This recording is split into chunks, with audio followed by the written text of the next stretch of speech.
The bridge went out from under us, with a sound like the world's own spine breaking. One moment I had 40 riders at my back and the Kalvar dead behind us. The next the old timbers of the Sarowin crossing gave all at once, and the black flood took us, horses, men, the whole tail of my warband, down into water so cold it stopped the heart before it stopped the breath. I remember the roar of it. I remember Torson's hand closing on my forearm and then torn away. I remember the current rolling me under and the strange, offended thought of a man who has never in his life been overpowered by anything. Not like this. 30 years I had been the strongest thing in any room I entered. I had broken shield walls with my shoulder and put down challengers twice my weight and never once been made small. The river did not care.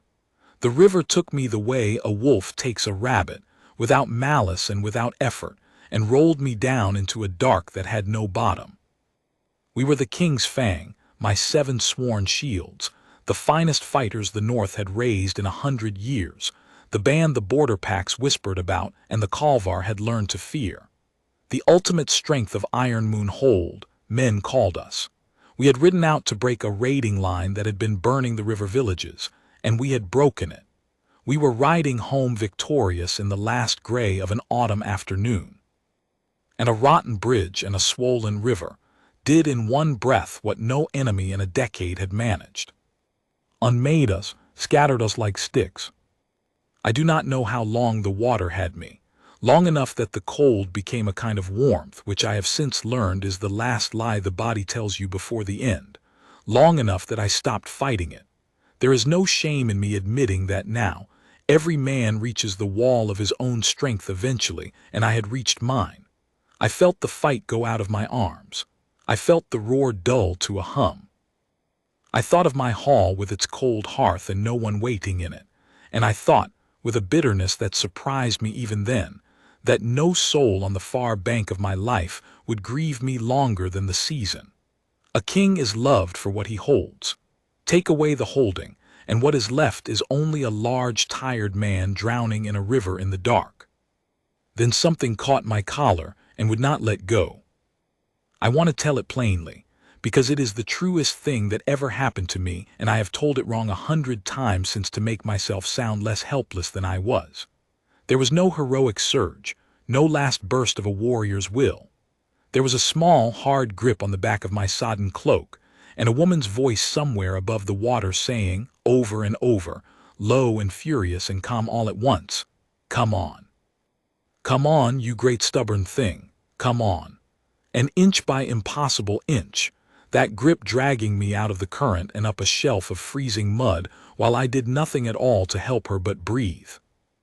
I have carried grown men off battlefields. I know to the ounce what a fighting man weighs in wet mail. I do not know to this day how she moved me. She was not a large woman.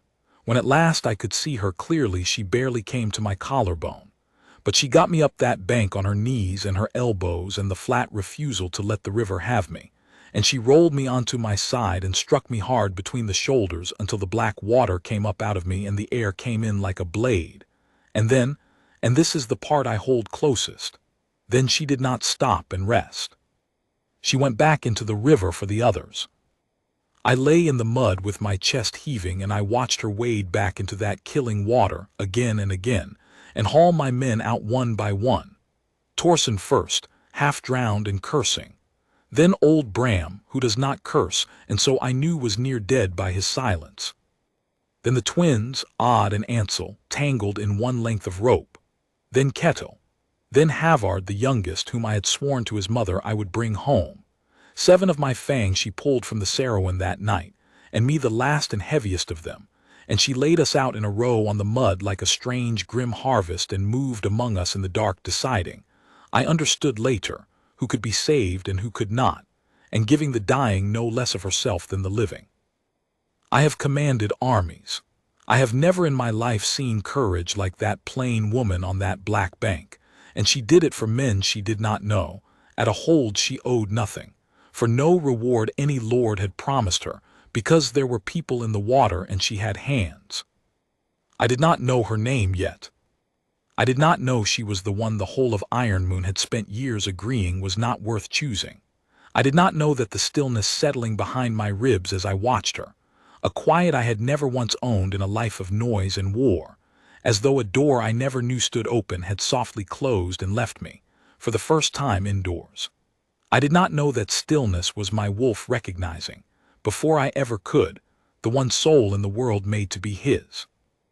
I only knew that I was alive, and that a woman I could not see clearly was the reason, and that I would have crawled back into the river myself before I let anything harm her. Then the cold took me down into black again, and this time it was only sleep. I woke to a low ceiling of turf and root, and the smell of wood smoke and crushed green herbs, and warmth. For a long while I did not move. A soldier learns to wake without waking, to come up from sleep with his eyes still shut and take the measure of a place before it takes the measure of him. So I lay still under a heavy fir and listened. A fire ticking, water dripping somewhere with the patience of a leak long made peace with, the small clatter of clay against clay, and breathing, a great deal of breathing, ragged and layered, the sound of many injured men asleep in one room. My Fang, she had them here then. She had gotten them off the bank and under a roof. I opened my eyes. It was a marsh hut, the kind the Riverpoor build low against the wind, half dug into the earth, the walls turf and the beams driftwood silvered smooth by the water. Herbs hung from every rafter in bunches until the ceiling was a hanging garden gone brown. My men lay along both walls on beds of dry reed, each of them wrapped and splinted and tended, Bram with his leg bound to a smoothed board, Havard's shoulder strapped, Torsen snoring like a bellows with a poultice over half his ribs, all 7. Breathing alive. And moving among them, her back to me, a woman in a much-mendied gray dress with her sleeves shoved up past her elbows, grinding something in a stone bowl. I watched her work a while before she knew I was awake. There's a way people move when they think no one is looking that tells you more than a season of talk. She moved through that room of broken warriors without a flicker of fear, though any one of them could have snapped her like a reed checking a binding here, laying the back of her hand to a brow there, tucking a slipped fur, murmuring things too low to catch. She was not gentle the way soft people are gentle, out of weakness. She was gentle the way strong people are, out of a surplus. She had strength to spare, and she was spending it on strangers. She was not beautiful the way the ladies my council had paraded before me for 10 years were beautiful. Those polished, jeweled women with their careful faces, who wanted the Luna's seat, and did not much mind which man came attached to it. Her face was plain and tired and marked by weather. Her hands were a working woman's hands. Her hair was bound back with a leather thong going gray at the temple, though she could not have been past 30. And I lay there in her hut, in the warm and the herb smell, watching her, and I thought she was the finest thing I had ever seen, and I did not understand why, and it frightened me more than the river had. "You can stop pretending to sleep," she said, without turning around. "Your breathing changed. A man breathes different when he's listening." So I sat up. It cost me. Everything in me had been beaten hollow by the water, and I hissed at the pull of it. "Slow," she said, turning now and crossing to press a firm hand flat against my chest, not to hurt, to stop, and easing me back to sitting against the wall. Her hand was warm and rough and steady. When it touched me, the stillness came again, that indoors feeling, and I must have made some sound because she frowned and leaned close to look at my eyes. "Does your head swim? Look at me, follow my finger." I followed her finger. I would have followed it into the river. "You'll live," she pronounced, sitting back on her heels. "You shouldn't. You had more of the Sarowin in you than the Sarowin had of the sea. But you're a stubborn one. I could feel it even in the water. You fought me the whole way up the bank like you'd rather drown than be helped." A flicker of dry humor. "Some men are like that." "You pulled me out," I said. My voice came out a wreck. "Pulled all of you out." She said it plainly, no bid for praise in it, already turning to fetch a cup. "You went in off the old crossing, I'd guess. It's taken carts and cattle before, never so many men at once." She held the cup to my mouth herself and made me drink something bitter and green, and I let her. I who had not let another living soul hold a cup to my lips since I was a child. Drink it all. You lost a great deal of heat, and heat is life, whatever the priests say. How long? 2 days you've been under. Your men wake and sleep.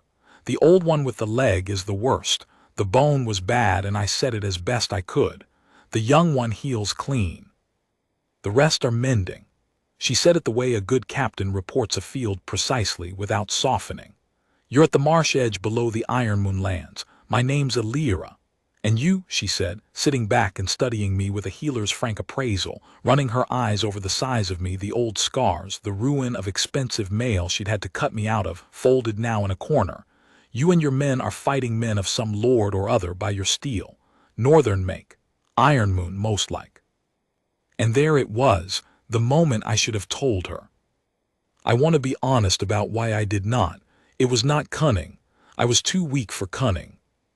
It was that in that hut, wrapped in her fur, drinking her bitter cup, I was for the first time in my life simply a man being cared for, not the alpha king of Ironmoon, not the strongest blade in the north, not the seat every scheming house wanted to sit beside. Just a large half-drowned stranger this plain marsh woman had decided to save, and I found I could not bear to end it. The moment I said my name, the wall would come up, the bowing, the fear, the careful distance every soul had kept from me my whole life because I was the king, and a king is a thing you handle, not a man you touch. So I lied by keeping quiet, God forgive me, and I said only, Ironmoon, I'm Varen, sworn to the king's household, which was not even false. I am after all sworn to it more than any man. Varen, she repeated, testing it. My name in her mouth did something to me I had no defense against. Well, Varen, you'll not be walking anywhere for a week, sworn or not, so you may as well be easy and let me feed you. I stayed 9 days in Elira's hut, and they were the first 9 days of my true life. I have thought long about how to tell what those days were, because nothing happened in them the way a bard would want. No battle, no proclamation, no great turn of fate you could paint on a hall wall. What happened was small and slow, and it remade me down to the ground. What happened was that I watched her live. She rose before light. She kept 8 broken men, my Fang and me, fed and clean and mending, and she did it alone, hauling water from the river and wood from the drift piles and roots from the frozen marsh, and she never once let me hear her call it hard. When Bram's fever climbed on the 4th night, she sat with him until dawn, cooling his brow, and when I woke and offered, uselessly, I could barely stand to spell her. She only said, sleep. A sick man mending needs his king of muscles rested, never knowing how the word king landed in the dark, and turned back to Bram. She talked to me while she worked. Once she saw I was mending and hungry for more than broth. And through her talk I learned the thing that has shaped every day of my reign since. I learned that the pack I ruled had thrown this woman away. She did not tell it as a grievance. She told it the way you tell whether, a thing that simply is. She was marsh-born, low-born, her mother a healer before her and her grandmother before that, and she had grown up at the ragged edge of Ironmoon's lands where the fine folk never came unless they were dying and desperate. She had the gift in her hands. I had felt it. We all had. There was something in her touch that pulled pain out of a body like a splinter. But a gift in the hands means nothing to a pack that measures a woman by her blood and her bearing, and whether her wolf runs bright. My wolf's a small gray thing, she said one evening, matter of fact, mending a tear in Havard's cloak by firelight. Marsh-colored. Nothing to look at. When I was young they'd bring the unmated up to the hold at the autumn moon so the alphas could look them over. A wry twist of her mouth. I went up twice, stood in the line. You learn quick in that line how a man's eyes pass over you, like water off a stone. After the 2nd year I stopped going, saved myself the walk. She bit the thread. No shame in it. Some are made to be chosen and some are made to be useful. I know which I am, and being useful's kept a roof on and food in more bellies than a Luna's crown ever did. I've no complaint. She said it lightly, she meant it lightly, and it went into me like a spear. Because I was one of those alphas.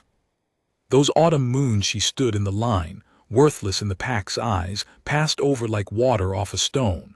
I had been up on that dais, bored and hard, letting my council march their polished daughters past me, my eyes sliding over the plain ones and the poor ones without a flicker, exactly as she said.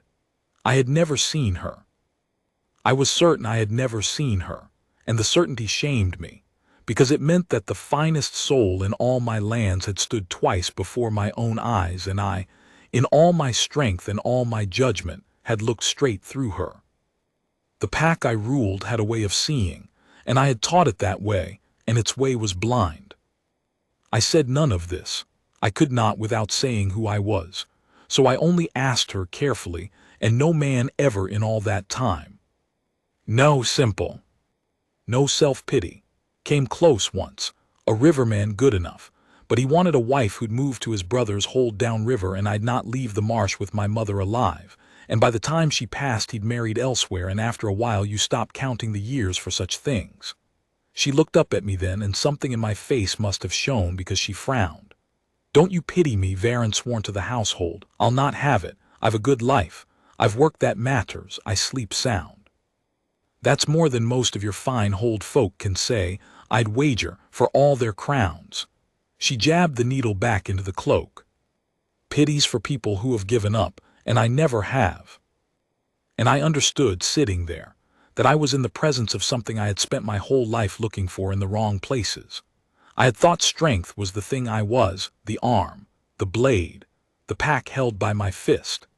And here was a woman with none of my strength and all of the real thing, who had been given nothing and thrown away twice, and had built a life of use and dignity out of a marsh and a pair of good hands, and had never once let the world's low opinion become her own. My wolf that had been silent and strange in me since the river was not silent then. He rose in me every time she crossed the hut, not the way he rose to a fight, no heat, no bristle. He rose the way a hound rises when the one it has waited for all day comes at last through the door. Something in me had decided, below all my thinking, and I could feel it deciding more each hour, her. It was always going to be her. I did not have the words for it yet. I did not let myself. I was the Alpha King of Ironmoon, and she was a marsh healer who did not know my name, and there was a whole ruined kingdom between the man in that hut and the truth of him. But on the 7th night, when the fever finally broke in old Bram and she sagged back from his bedside gray with exhaustion, I got up for the first time on my own legs, shaking, and I crossed the hut and I made her drink, held the cup to her lips the way she'd held it to mine, and eased her down onto the reeds and covered her with my own fur, and sat by her while she slept the way she had sat by all of us, and I thought, whatever it costs, whatever I have to unmake in myself and in my hold, this one will never stand in a line and be passed over again, not while I breathe. The word from the hold came on the 8th day, and it came, as bad word so often does, in the mouth of a stranger. A trapper working the marsh edge stopped at Alira's for a cut hand, and while she stitched it he talked, the way people talk to healers, freely, and I lay in my corner with my hood up, and listened to my own kingdom fall apart. The king was dead, the trapper said, drowned in the Sarwin with the whole of his fang, coming back from the Kalvar war. The bridge had gone, and no bodies found, and near a fortnight gone now with no sign, so the mourning was said and done. And already the trapper said, lowering his voice with relish, there was trouble in the hold because the king had left no mate and no heir, and so the seat was open, and Lady Sithra had moved fast. I felt myself go very still. Sithra, my cousin's widow. A cold, clever, beautiful woman who had wanted the Luna seat for 15 years and been kept from it only by my refusal to take a mate at all.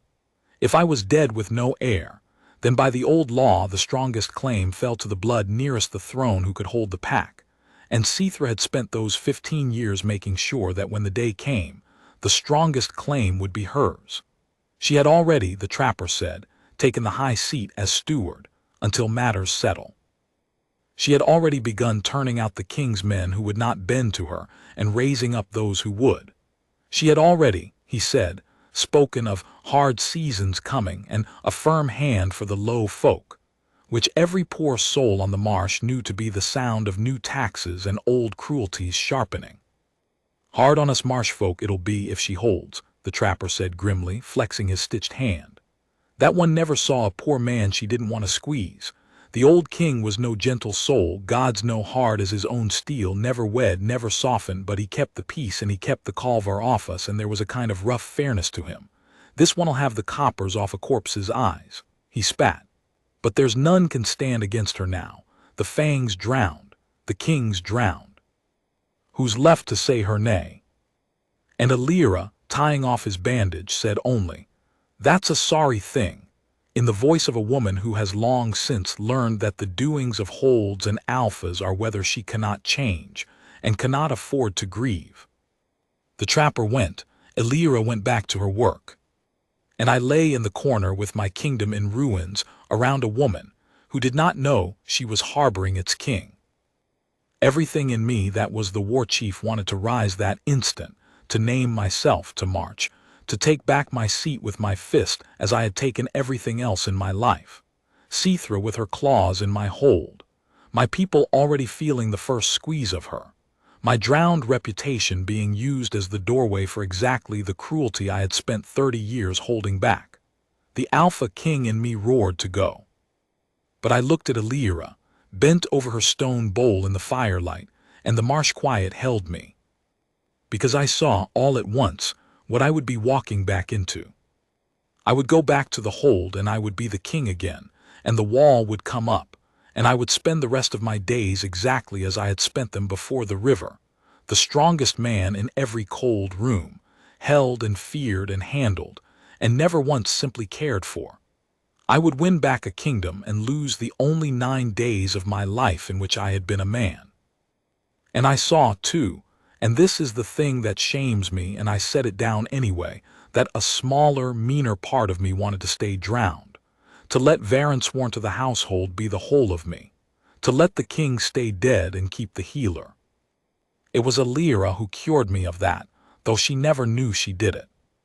That night, not knowing I was awake, she stood in the door of the hut looking out at the dark marsh and the far, far glow that was the hold's night fires on the horizon, and I heard her say to herself, very low, the way the lonely talk to the dark, "Squeeze the low folk, gods, as if there weren't little enough," a long breath. Somebody ought to stand against her, somebody with the strength for it. A tired, wry, hopeless sound that was not quite a laugh. Somebody who isn't a marsh woman with a bag of herbs. And she went to her reeds and slept. Somebody with the strength for it. I lay awake the whole of that night, and by the gray of morning the smaller, meaner part of me was dead and buried where it belonged, because I was somebody with the strength for it. I was the only one. The strength I had spent my life so proud of, the arm, the blade, the pack held in my fist, it had never once in 30 years been for anything but itself. It had held Ironmoon, but it had held it the way a stone holds a field down. Alira had shown me in 9 days what strength was actually for. You spend it. You spend it on the people in the water. You go back in and back in and back in for the ones who cannot pull themselves out. I had a whole kingdom in the water and a cruel hand pushing it under. And I had, at last, a reason to go back in that was larger than my own pride. I would take back my hold, not to be the king I had been, to be the one she had accidentally taught me to be. I told my men before I told her, because a king does not move without his fang, and because they had woken enough by the 9th day to be told. I gathered them at the far end of the hut in the gray before Alira rose, 7 battered warriors propped on their elbows, and I told them low and fast what the trapper had said, Sithra on the seat, the pack already bending, our people already fearing. I watched the war come back into their faces, the mending men fall away and the fang return. "We're 8 half-broke men and no horses," Torsen said, ever the one to count the odds aloud. "Against a hold, against Sithra's bought guard." "We're the king's fang," I said, "and the king's not dead. That's a fire that'll spread the moment it's lit. Sithra holds by one thing only, that we drowned. We didn't. We walk into that hall on our own two legs, all eight, and half our bought men remember whose fang we are, and the other half remember what we did to the Kalvar. I looked at each of them. But hear me. Not one blade lifts unless it must. I'll not take my hold back on a heap of my own people. We walk in. We stand. We let them see the dead risen. And we let the pack choose in the light. And the healer? Young Havard asked. He had watched her tend him for 9 days. His mother would want the whole tale. She saved every one of us, my king, and never knew it. She saved you. I know what she did, I said, and my voice was not steady, and I did not try to make it. Which is why what I do next I do carefully, and I'll have your oaths on it. Not one of you speaks my name to her. Not yet. When she learns who I am, she'll learn it from me, in a way that doesn't turn 9 days of the truest care I've ever had into a lie she was tricked into. Do you hear me? She's not to be made a fool of. She's not to feel used. Any man who wounds her pride to spare himself a moment's awkwardness answers to me. Old Bram, who had said perhaps 30 words the whole 9 days, said the 31st now. You mean to make her Luna? It was not a question. Bram is old, and he had watched me from his sickbed watching her. I mean to ask her, I said, which is more than any alpha ever gave her the courtesy of before, whether she'll have me is her choice and hers alone, and if she says me nay, I'll thank her for my life and hers and never trouble her again. But I'll not trick her into it, and I'll not have her come to my hall thinking herself charity. She comes as what she is, or she doesn't come at all. I drew a breath. She stood twice in the choosing line, my fang, twice, and the whole pack and I the king looked through her like she was marsh fog. That ends, but it ends honestly, or I'm no better than the men who passed her over. They gave me their oaths, all 7, low and solemn. And then Alira rose to build up the fire and found 8 men suddenly, suspiciously awake and quiet, and narrowed her eyes at us like a mother who knows the moment she leaves the room something will be broken. I had meant to tell her that day. I did not get the chance, because that day Sithra's men came to the marsh. It was mid-afternoon. I heard the horses first. A healer's hut hears little but wind and water, and the sound of shod hooves on the marsh causeway brought me up off my reeds with the old war alertness singing through me. Alira heard it too and went still, then wiped her hands and stepped to the door, putting herself. I saw it, and my whole chest clenched. Between the coming men and the room full of the king's warriors, she still thought, were only some lord's fighters. 4 riders, Sithra's colors. Her captain, a hard-mouthed man named Orlan I had never trusted, at their head. They were doing what a usurper's men do in the first uneasy days of a stolen seat, riding the low lands, reminding the poor folk who held the whip now, sniffing for anything amiss. And what could be more amiss, if word had begun to leak, than a marsh healer's hut gone suddenly busy? You, Orlan said to Alira, not dismounting, looking down at her the way I had once looked down the choosing line, water off a stone. Word is you've had men here, wounded men, off the river. I've always wounded men here, Alira said evenly. It's a healer's hut. Folk cut themselves, fall, fever. Fighting men, Orlan pressed. Northern steel, 8 of them, some say. Some say a great deal on a slow winter. She did not move from the door. Her voice stayed level and low. I've marsh folk and river poor and the odd trapper. If you've a hurt among you, I'll see to it. If you've not, you're standing between me and my light. And Orlan swung down off his horse. I've been a warrior my whole life. There are things a fighting man reads in a heartbeat that a peaceful soul never learns to see. And I read Orlan the instant his boot hit the mud, the shift of his weight, the loosening of his shoulders, the ugly ease of a man who has decided that the small, stubborn woman in the doorway is going to be made to remember her place. He put his hand flat on Alira's shoulder to shove her out of the door of her own home. He did not complete the motion. I was across that hut before I had decided to be.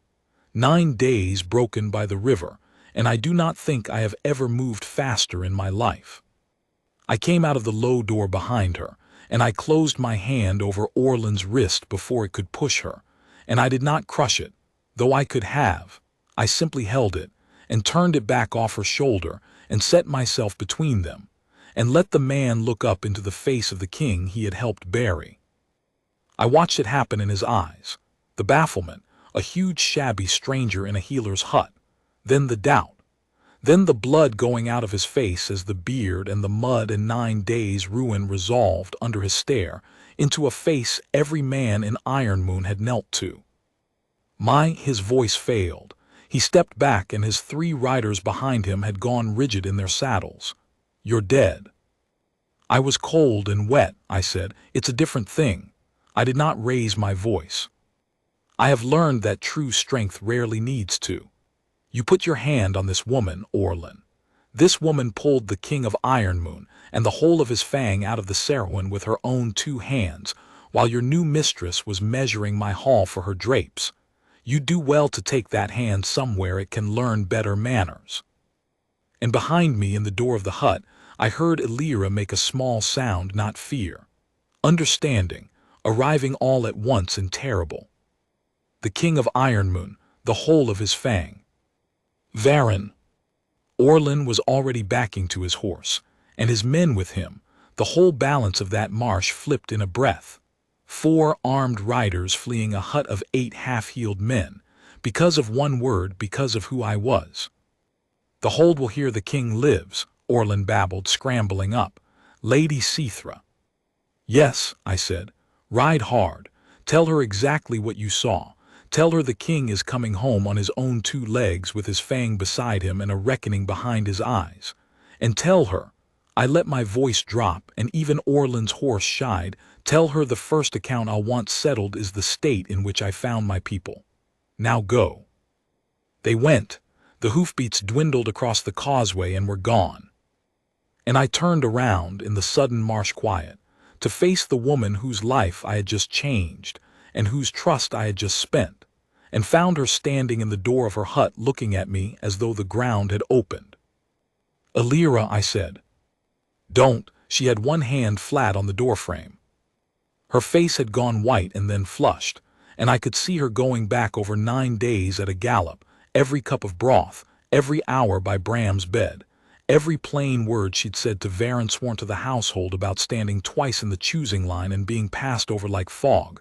Every one of those words spoken, she now understood, to the very king who'd been up on that dais.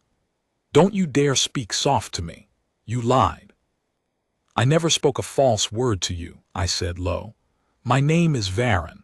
I am sworn to the king's household. I am the head of it. Every word I gave you was true. But I let you believe less than the truth, and that's a lie a better man wouldn't have told, and you're right to be angry, and I'll stand here and take the whole of it." "The king," she said it like it tasted foul.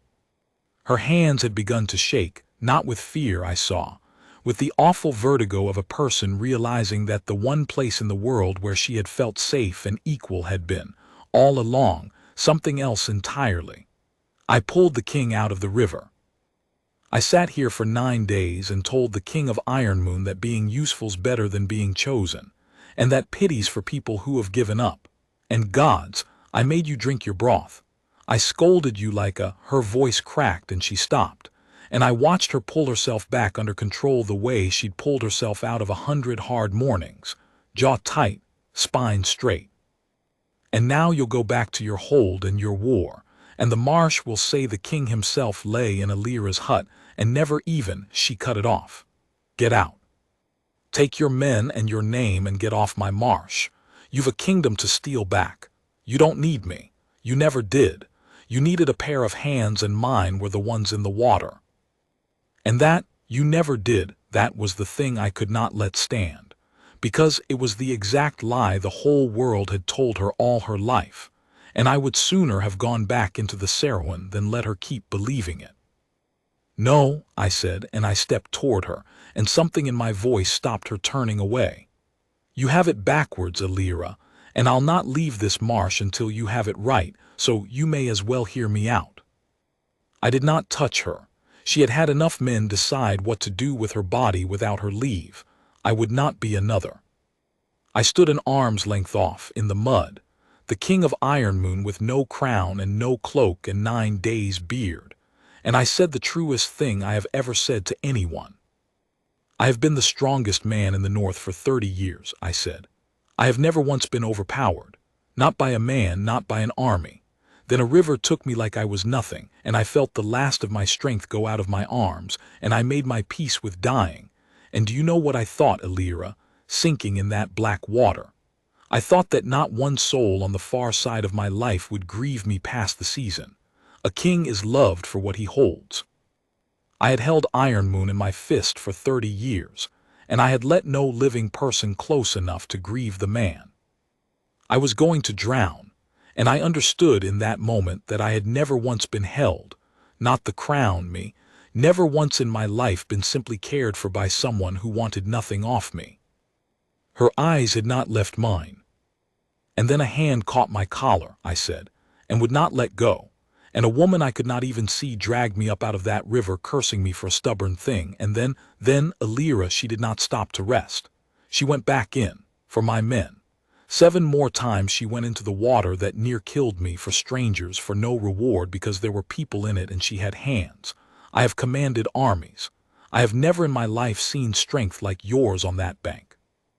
That's not strength, she said, but her voice had gone unsteady. That's what you do. When there's people in the water, anyone would. No, I said. They wouldn't. I know exactly what men do, most of them, when there are people in the water. They stand on the bank and count the risk. You went in 8 times. I drew a breath. And then you took 8 broken warriors into your one room and spent 9 days you couldn't spare pouring your strength into us. And on the 7th night when the fever broke in Bram and you had nothing left, do you remember what I did? I made you drink. I held the cup to your lips. Because in 9 days of watching you I had learned the one thing 30 years of being a king never taught me, what strength is for. It's not for holding a field down like a stone. It's for spending. It's for going back in the water. You taught me that, Elira. A marsh healer taught the Alpha King of Iron Moon what his whole life's strength was actually for, and she did it without knowing she was doing it, and without knowing who I was, which is the only reason I believe it's true. The white had gone out of her face. Something else was coming up in it, wary, disbelieving, but no longer flint. You stood twice in the choosing line, I said, quieter now, and the pack looked through you, and I, the king, up on that dais, I looked through you too. I'll carry that shame to my grave. The finest soul in all my land stood before my own eyes twice, and I saw marsh fog. That was not your failing, Elira. It was mine and my pack's, and I built the way of seeing that made it. We looked for bright wolves and high blood, and we missed the one heart in the North actually worth a crown. I let that sit. I'm not going back to my hold to be the king I was. I'm going back to unmake him. And I came out here to tell you the truth of who I am, not because I need a pair of hands, I've a whole fang for that, but because when I take back my seat, I will not take it beside any of Sithra's polished ladies or my council's bright daughters. I want to take it beside the woman who went back into the river, if she'll have me, which is her choice and hers alone, and if it's no, I'll thank her for my life and go and never trouble her again. The marsh was very quiet. The river ran black and steady behind us. My men, I have no doubt, were listening at the door and pretending not to be. Elira looked at me for a long time, and then, because she was who she was, she did not swoon or weep or fall into my arms the way the ballad would have it. She crossed her arms and lifted her chin and said, in a voice that shook only a little, "You looked through me twice." I did. On that dais, bored, I remember your face. I didn't know it was yours till just now, but I remember it, the hard one who never even pretended to look.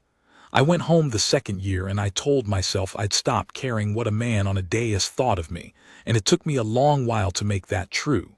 Her jaw worked. And now you stand in my mud and tell me I'm the one heart worth a crown. You'll forgive me, King Varen, if I don't just believe a thing I wanted my whole life the moment the wanting stops being safe. I'll not forgive you, I said. There's nothing to forgive. You're right to doubt me, so I'll not ask you to believe words. I looked toward the horizon, toward the far glow of my hold and the cruel hand closing on it. I'll ask you to watch what I do. I'm going home to throw down a woman who wants to squeeze the low folk, and I'm going to do it without spilling my own people's blood, and I'm going to remake the way my whole pack sees, so that no marsh girl ever stands in that line and gets looked through again. You don't have to come. You don't have to choose me today or ever. But come and watch, Alira. Come see whether the man means the words. And if, when it's done, you look at me and it's still no, then it's no, and I'll bless you and let you be. But don't send me off tonight telling me I never needed you. Because the truth, and you can hate it, is that I have never in my life needed anything the way I need the person who taught me what my strength was for. She was quiet a long moment. Then she said gruffly, wiping at her face with the back of one rough hand as though angry at it, "Somebody's got to keep that leg of Bram's clean on the road, I suppose. You lot would let it rot inside a week." A hard sniff. "I'm coming to keep my patients from undoing my work. That's all. Don't you go making it into a ballad." "No," I said gravely, though my chest had cracked wide open with something I had no name for. "No ballad. Just a healer keeping her patients whole." "Just that," she agreed. And behind us, from the door of the hut, old Bram's dry voice said, to no one, "It's a ballad," and Torson told him to hush, and Alira threw a wet rag at the both of them, and I stood in the marsh mud and laughed for what I think was the first time in 10 years. We came to Ironmoon Hold at dusk 2 days later, 8 warriors on foot and 1 marsh healer with a bag of herbs, and the King of the North walked at the head of us on his own 2 legs. I had thought on the road about how to take my seat back. I had planned it as a war chief plans, where Sethra's bought men would stand, how the loyal houses might rise, which gate to take. But somewhere on that road, watching Alira walk beside Bram's slow limp and scold him level, I had understood that I did not want to take it back at all. Taking is what I had always done. Taking is what Sethra was doing. I wanted, for the first time in my reign, to be chosen, to walk into my own hall and let the pack look at the dead king risen, and the woman who'd risen him, and decide, in the open, in the light, whose Ironmoon this was going to be. So we did not storm the gate, we walked to it. And the gate ward, a young wolf named Peter who had stood my dawn watches for 3 years, looked down from the wall at the huge mud-caked stranger below, and I watched him go through exactly what Orlin had gone through, the doubt, the recognition, the blood leaving his face, and then Peter did not raise an alarm. He put his fist to his heart and he wept openly on the wall, and he cried out to the whole hold in a voice that broke on every word, "The king lives! The king lives! Open the gates, the king has come home." And Ironmoon woke. I will not pretend it was simple. Sethra had had near a fortnight to seat herself, and there were men in that hall who had thrown in with her and now stood to lose everything. And for 1 bad hour, it hung in the balance whether steel would come out. But here is the thing that turned it, and it is the thing I hold to when I doubt what one plain healer's example did to me. I walked into my own great hall, past the men who might have fought, and I did not go to the high seat. I went to the middle of the floor, where the pack could ring me, and I called them to gather bound houses and bought men and marshpoor come up to see the risen king, all of them, and I told them the whole truth. I told them of the bridge and the flood. I told them how the ultimate strength of Ironmoon, the king and his unbroken fang, the warband the Kalvar feared, had been unmade in one breath by a river, and would every one of us be drowned bones on the Sarwin's bed this night. And here I brought Alira forward, out of the shadow at the back where she had tried to make herself small, and I would not let her make herself small. I brought her to stand in the light in the center of my hall in her mendied gray dress, if not for this woman. The hall was utterly silent. "Her name is Alira," I said, and my voice carried to the rafters. "She is marshborn, she is lowborn, she has no bright wolf and no high blood and no name any of you would have troubled to learn. Twice in her youth she stood in our choosing line at the autumn moon, and twice this pack, and I, your king on that dais, looked through her as though she were fog.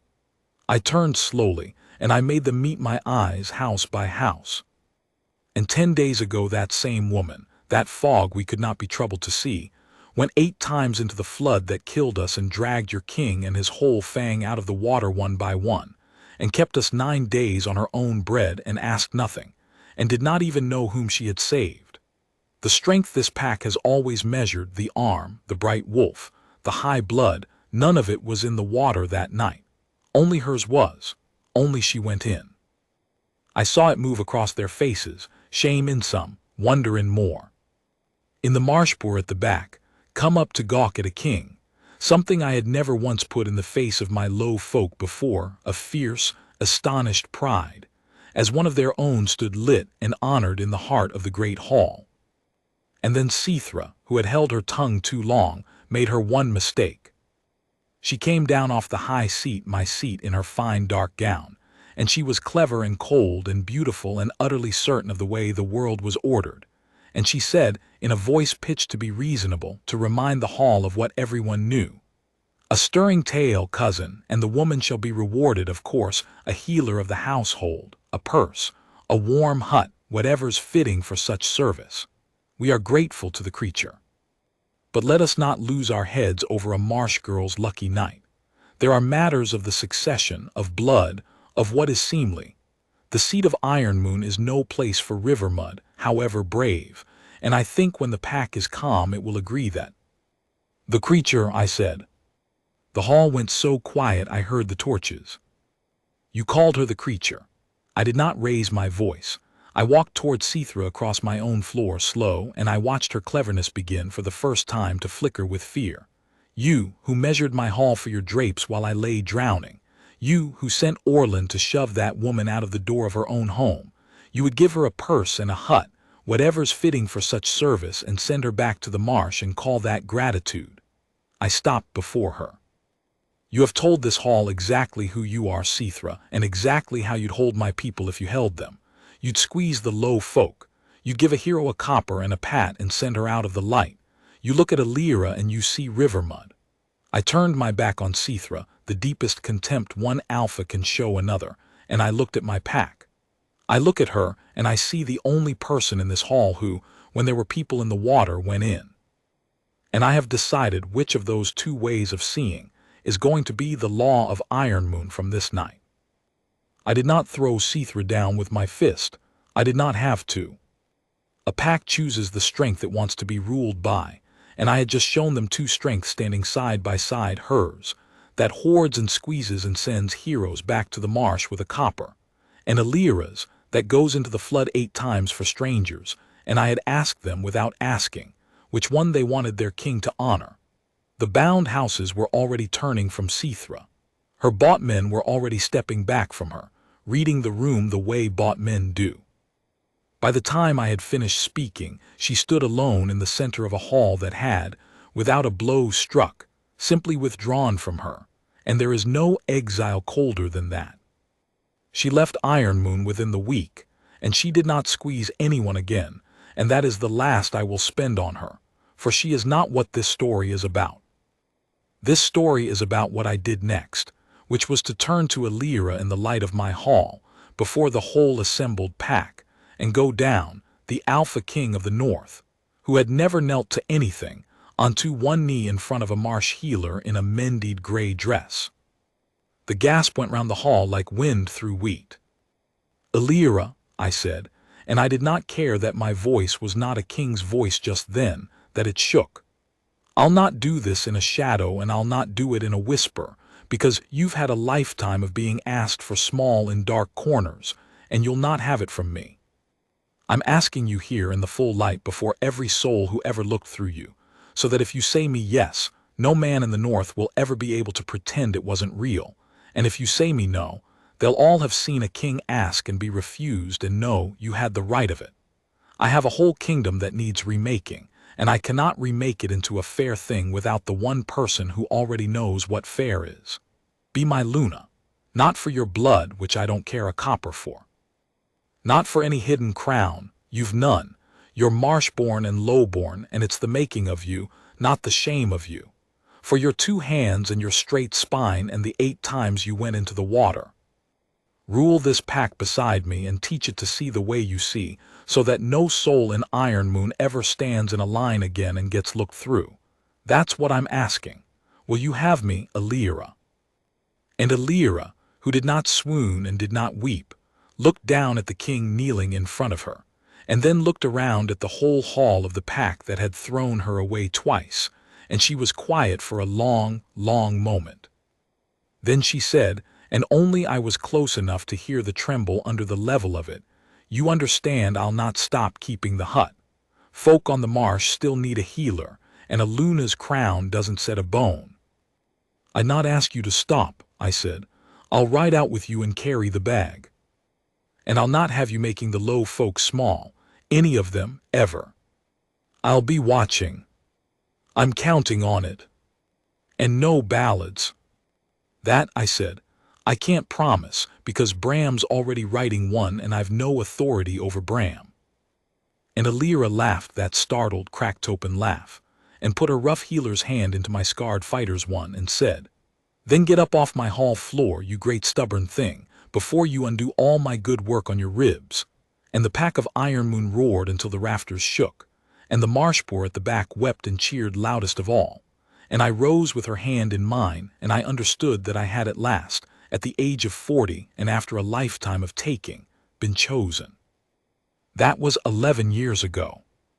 I am writing this, dictating it in truth, for a war chief's hand is better with a sword than a pen, on a bright autumn evening in the hall of Ironmoon with the fires low.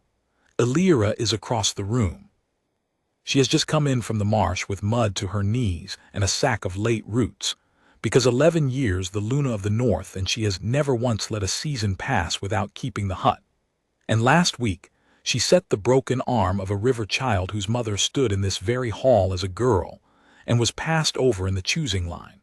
And the mother wept to have the Luna herself set her daughter's bone, and Alira told her gruffly to hold the splint steady and stop dripping on the work. The pack sees differently now. I will not pretend 11 years remade every heart, but I made it the law and the custom of Ironmoon that worth is measured by what a soul does when there are people in the water, and the young ones have grown up knowing no other way, and there is no choosing line any more where the bright and the high are marched past the eyes of the powerful. We do it otherwise now, and better, and that is Alira's doing far more than mine. The Seven Fangs all lived. Bram walks with a limp and blames it on Alira's setting whenever she's in earshot, purely to make her throw something at him. It is the great romance of his old age, their bickering. Havard, the youngest, has sons of his own now, and the eldest is named Varin, which undoes me every time the boy is called across a room. People ask me, sometimes visiting lords, envoys, the curious, how the hard king of Ironmoon, the war-forged alpha who never softened and never wed, came at last to take a marsh healer for his Luna. They expect a grand tale, a destined bond written in the stars, a hidden crown revealed, a white wolf risen in the moonlight. And it was a bond, and it was, I came to understand, written deeper than the stars. My wolf knew her on that black bank before my thick head ever did, and there has not been an hour in 11 years that the door-closed indoor stillness she first put in my chest has left me. But that is not the tale I tell them. I tell them this: I was the ultimate strength of the North, and a river unmade me in a breath, and I would be drowned bones on the Sarrowan's bed, but for a woman the whole pack had agreed was worthless, who went into the flood 8 times because there were people in it and she had hands. And then I tell them the only thing I know for certain, after 40 years of being the strongest man in every room, and 11 of finally being the right kind. The strongest force I ever commanded was 7 sworn warriors the Kalvar feared, and between the 8 of us, we could not do what one plain marshwoman's 2 hands did on a black bank in the dark. I spent my whole life believing strength was the thing you had. She taught me it's the thing you spend, that you go back into the water and back, for the ones who can't climb out. I look at her across the fire, mud to her knees, scolding Bram, the Luna of all the North who never stopped keeping the hut. I went in that river the strongest man in the world and came out the luckiest, and I have never once, in 11 years, got the ordering of that wrong.